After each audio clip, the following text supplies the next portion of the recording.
Karena kata-kata dan pengusiran, Direskrimum tetapkan tersangka. Sebelum menonton video ini, tolong di-like, di-share dan subscribe.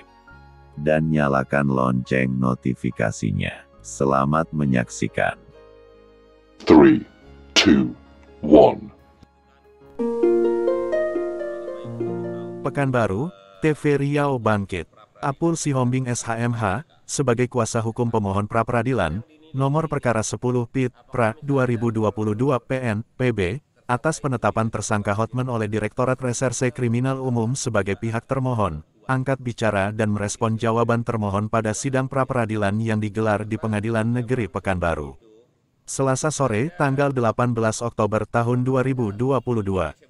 Pada keterangan persnya, Apul menjelaskan bahwa jawaban termohon dalam penetapan tersangka kliennya dengan pasal 160 KUHP dan 355 KUHP adalah hanya berdasarkan keterangan saksi yang menerangkan tentang kata-kata. Jika hanya dengan kata-kata, orang ditetapkan tersangka, maka mau jadi apa negara ini, kata Apul. Dia lanjut menjelaskan bahwa hanya karena ucapan yang disampaikan, kliennya langsung ditetapkan tersangka.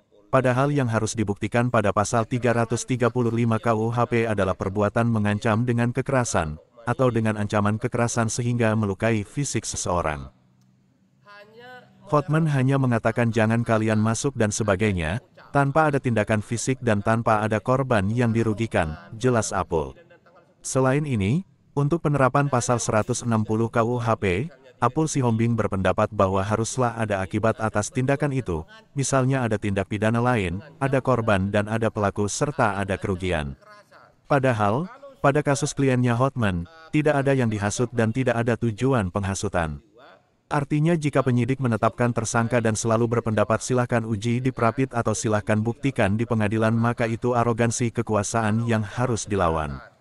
Janganlah mencari-cari kesalahan, tegakkan hukum berdasarkan perbuatan real dan bukti, lanjutnya. Sebagai kuasa hukum pihak pemohon, Apul berharap hakim akan memberikan keputusan yang adil, karena sidang pra-peradilan ini adalah sebagai benteng terakhir.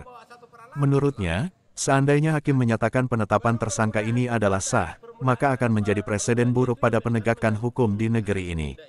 Dan akan dijadikan sebagai dasar penetapan tersangka di kasus-kasus yang serupa kelak.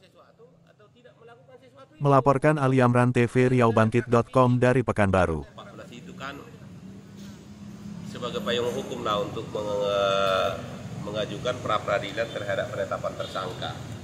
Ya kan? Apa yang dinilai di sini? Apakah misalnya tersangka itu ditetapkan menjadi tersangka sudah berdasarkan dua alat bukti yang kuat? Kan gitu kira-kira ini. Dua alat bukti yang kuat. Karena di zaman sebelum itu ada kayak sewenang-wenangan dari penyidik, pokoknya ditetapkan dulu tersangka baru dicari alat buktinya. Nah kalau sekarang kan alat buktinya dulu lah dicari baru ada tersangkanya. Alat bukti itu apa? Untuk mendukung satu peristiwa supaya membuat terangnya suatu peristiwa, ya kan? Dia menjelaskan unsur-unsur. Nah terhadap jawaban dari termohon dalam hal ini Direskrimum Polda Riau, keterangan saksi yang digunakan mereka untuk menjerat saudara Hotman ini dengan pasal 160 dan 335 KUHP hanya menerangkan tentang kata-kata adanya ucapan yang disampaikan oleh saudara Hotman pada tanggal 9 dan tanggal 10 itu.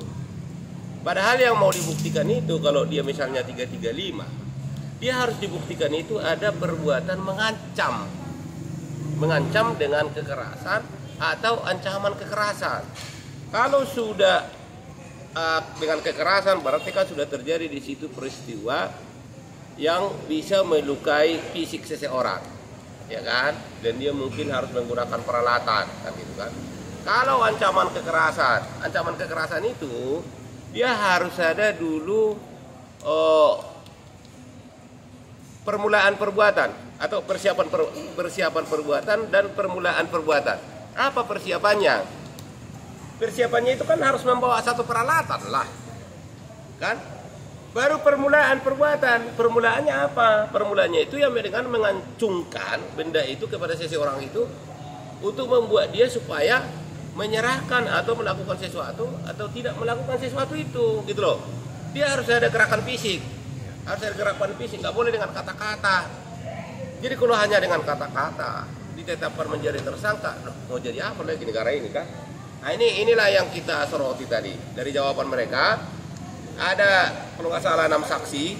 6 saksi hanya menerangkan bahwa ada si Pak Hokman itu mengatakan ada kata-kata lah, jangan kalian masuk, kalau kalian nanti masuk begini. Artinya